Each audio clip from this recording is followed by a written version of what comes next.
Hakikat strategi pembelajaran. Menurut Gabbard, Leblanc, dan Lovie, strategi pembelajaran merujuk pada suatu proses pengaturan lingkungan belajar yang dilakukan oleh guru sebelum proses pembelajaran berlangsung. Variabel yang penting dalam strategi pembelajaran adalah metode penyampaian bahan ajar, pola organisasi, dan penyampaian materi dan bentuk komunikasi yang dipergunakan. Kurikulum 2013 menerapkan pendekatan dan model pembelajaran yang bervariasi sesuai karakteristik mata pelajaran penjas. Pendekatan, model serta strategi pembelajaran yang digunakan diharapkan dapat melatih kemampuan belajar, seperti mengamati, menanya, mengumpulkan informasi, atau mencoba menalar dan mengasosiasi serta mengomunikasikannya. Melalui kemampuan belajar, diharapkan pelajaran yang diikuti siswa mampu mengembangkan 3 ranah, yaitu sikap pengetahuan dan keterampilan. Dalam pembelajaran penjas sendiri terdapat beberapa strategi pembelajaran yang sudah dikembangkan. Beberapa di antaranya adalah pengajaran interaktif, pengajaran berpangkalan, pengajaran sesama teman, pembelajaran kooperatif, strategi pembelajaran diri, strategi kognitif, dan pengajaran beregu. 1. Pengajaran interaktif atau interactive teaching. Pengajaran interaktif mempunyai makna guru memberitahukan, menunjukkan, atau mengarahkan sekelompok anak tentang apa yang harus dilakukan. Lalu, siswa melakukan dan guru mengevaluasi beberapa baik hal itu dilakukan dan mengembangkan isi pelajaran lebih jauh. Guru mengontrol proses pengajaran.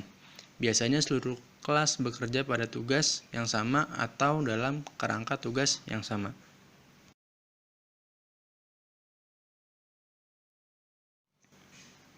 2. Pengajaran berpangkalan atau station teaching. Pengajaran berpangkalan menata lingkungan sehingga 2 atau lebih tugas bisa berlangsung dalam ruangan secara bersamaan. Biasanya, setiap tugas harus dilakukan dalam pangkalan yang berbeda dengan tugas lainnya, sehingga setiap tugas memiliki pangkalannya masing-masing. Siswa berputar dari satu pangkalan ke pangkalan lain. Kadang-kadang, pengajaran berpangkalan ini disebut juga pengajaran tugas. Strategi ini dalam tataran gaya mengajar serupa dengan gaya latihan. 3. Pengajaran sesama teman atau peer teaching. Pengajaran sesama teman adalah strategi pengajaran yang mengalihkan tanggung jawab guru dalam fungsi pengajarannya kepada siswa. Strategi ini biasanya digunakan bersamaan dengan strategi lain, tetapi berharga untuk dieksplorasi secara terpisah. Strategi ini tidak jauh berbeda dengan gaya berbalasan. Dalam hal ini, siswa sendiri memberikan pengarahan kepada siswa lainnya. Bedanya, dalam pengajaran sesama teman, siswa yang bertindak lebih sebagai pengajar tidak hanya berhadapan dengan satu siswa, tetapi dengan sekelompok siswa. 4. Pembelajaran kooperatif.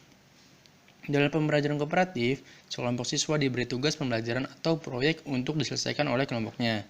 Siswa dikelompokkan secara heterogen menurut faktor yang berbeda seperti kemampuan atau kebutuhan sosialnya.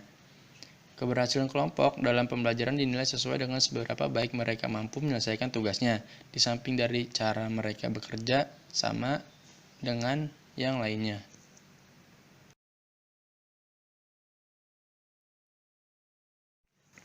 5. Strategi pembelajaran sendiri. Strategi pembelajaran sendiri melibatkan program yang ditetapkan oleh siswa sendiri dan mengurangi peran guru sebagai penyampai informasi. Strategi pembelajaran sendiri menyadarkan diri sepenuhnya pada materi tertulis, media, dan prosedur evaluasi yang ditetapkan sebelumnya. Strategi ini dapat dipakai untuk memenuhi satu atau lebih, terkadang seluruhnya, fungsi pelajaran.